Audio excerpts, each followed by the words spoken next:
आज्ञा मन भितर पॉजिटिव भावना रखिकी सब बेले आग को बढ़ापी चेष्टा करवा।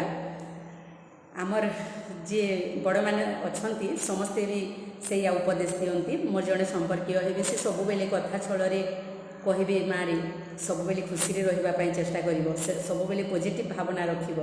बहुत मन पड़ुछि आज तांको कथा। से आज आम गहन में नहांती किंतु तांको से कथा बहुत मन पड़ुछि।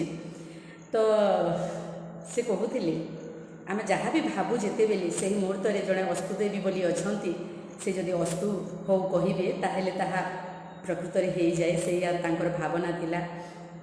तो मु भी भावे प्रकृत में छोट बेलू मुझे जहाँ जहाँ भावुली आज से जाऊँगी बहुत खुशी लगे। तो मोर कहबार माने सब बेले उच्च चिंताधारा रखंतु, खुशी रुहंतु एवं हसिकी आग को बढ़ापी चेष्टा करंतु। सबकिछि भल निश्चित हेब। धन्यवाद।